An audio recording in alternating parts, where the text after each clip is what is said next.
Welcome to my channel, Frame the Story, where we dive deep into both successful and unsuccessful book-to-film adaptations, analyzing how well films capture the essence of the original story and what filmmakers can learn from the source material.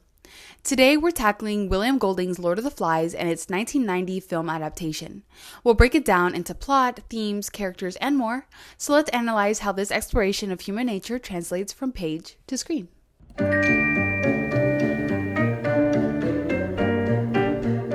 Lord of the Flies tells the harrowing tale of boys stranded on an island after a plane crash. The group, isolated from civilization, attempts to self-govern. Ralph is elected leader and prioritizes building shelters and maintaining a signal fire for rescue, but Jack, obsessed with hunting and power, grows increasingly rebellious. The fear of a mythical beast spirals into paranoia, driving the boys apart. Simon, a sensitive and introspective character, discovers that the beast is a dead pilot tangled in a parachute, but he's killed in a frenzied ritual before he can share the truth.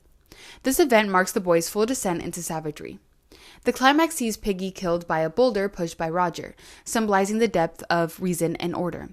Ralph becomes the final target of a violent manhunt, which ends abruptly with the arrival of a naval officer who unwittingly rescues them. The 1990 film follows the structure closely, but it condenses the timeline, sacrificing some of the novel's reflective moments.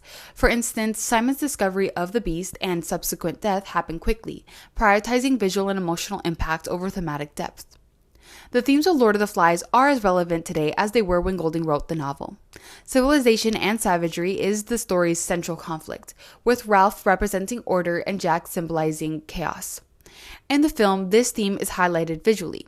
Lighting shifts dramatically over the course of the story, with earlier scenes featuring bright, sunlit beaches symbolizing order and hope.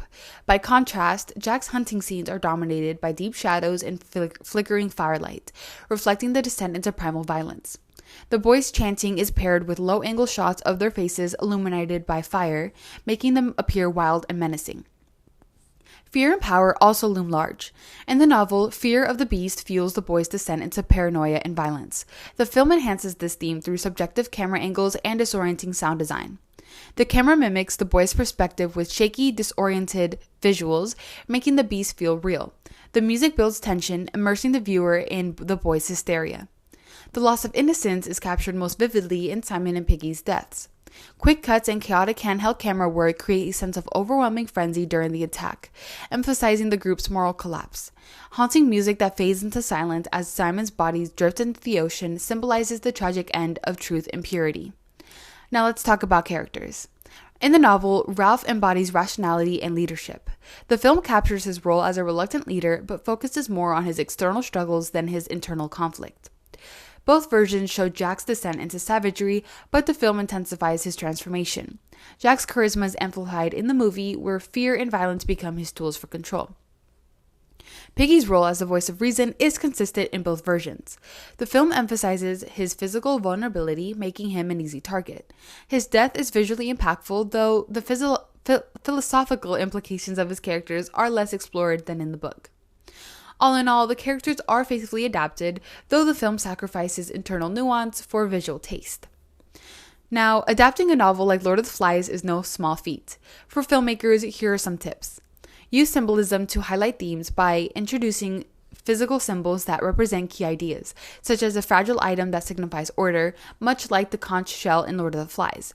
Its destruction can symbolize the collapse of social structures. Character arcs reflecting thematic shifts, like internal conflicts, should include personal struggles where characters confront their capacity for savagery or morality. Show this through reflective moments or symbolic actions to keep the introspective message of the book alive. Use camera techniques to engage the audience, like close-ups during moments of fear or internal conflict, to draw viewers into the characters' emotional states. For future adaptations, balancing visual intensity with the novel's introspection could create a more faithful retelling. The 1990 adaptation of Lord of the Flies captures the novel's key events and themes, but focuses more on action rather than introspection. Its use of lighting, sound, and visuals effectively conveys the descent into savagery, but some of the deeper philosophical elements are lost in translation. Ultimately, Golding's story reminds us of the fragile line between order and chaos. Adapting such a tale requires care to preserve its haunting depths while making it compelling for the screen. So, What's your take? Did the movie live up to the book for you? Let me know in the comments, and don't forget to subscribe to Frame the Story for more deep dives into your favorite book to film adaptations.